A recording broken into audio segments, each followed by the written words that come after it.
Hey everyone, welcome back to Hussain Psychology. Today we are talking about the Sara, who is a curious soul who's about to discover how her own brain can play tricks on her every single day.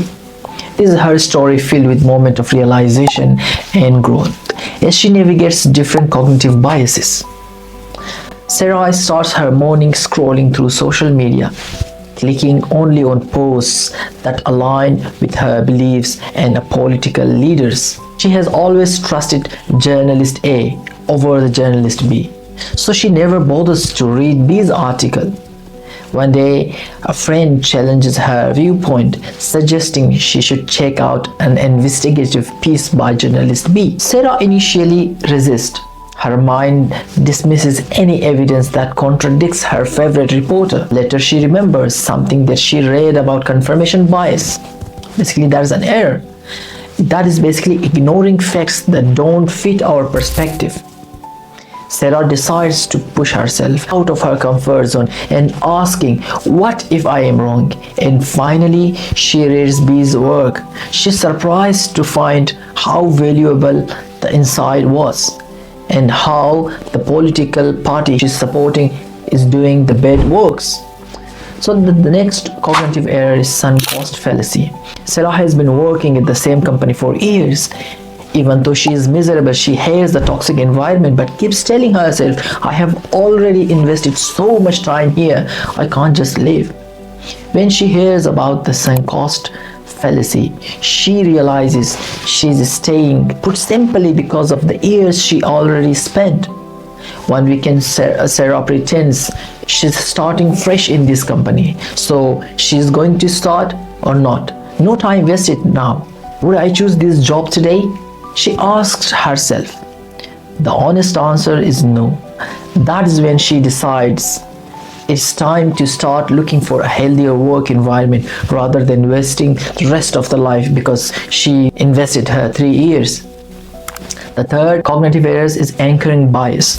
On a shopping trip, Sara sees a gorgeous handbag with a 2,000 price tag. She thinks it's expensive until she spots another bag priced at $6,000 right next to it. Suddenly, 2,000 feels like a bargain. This is anchoring bias. The first price she saw become a reference point, making the cheaper option seems more reasonable, even though that is not reasonable. Remembering what she learned, Sara does some online research to find out the average cost of a similar handbag. Armed with that knowledge, she avoids overspending based on the store's clever pricing strategy. Most of the business owners does that these days. And the fourth cognitive bias or error is halo effect. At a networking event, Sara meets a charismatic speaker who's incredibly articulate. Immediately, she assumes he's also kind, trustworthy, and hardworking just because he's great at public speaking. Later, she finds out he's been missing important deadlines and has a reputation for being unreliable. This experience teaches her about the halo effect. Halo effect basically is judging a person's entire character based on one standout trait or characteristics. Sara reminds herself not to assume someone is good at everything just because they excel in one area or one trait. The fifth one is availability bias. Sara has always been terrified of flying but drives everywhere without a second thought. She watches the news and sees a report of a plane crash. Her fear intensifies day by day, even though plane crashes are statistically rare. This is availability bias. Her mind exaggerates the risk of flying because she hears about those incidents more often on television, on news. Determined to conquer her fear, Sara checks actual statistics and realizes driving is far riskier than flying. With that data, she feels more at ease, booking her next flight.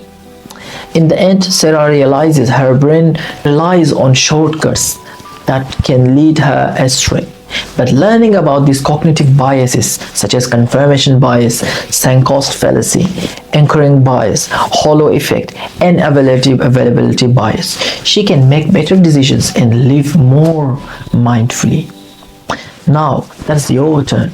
Just like Sara, Try to spot one bias in your own life this week. Share your experience below in the comment. Let's learn from each other, and if you found Sarah's journey helpful, subscribe for the second part of it. See you in the next video.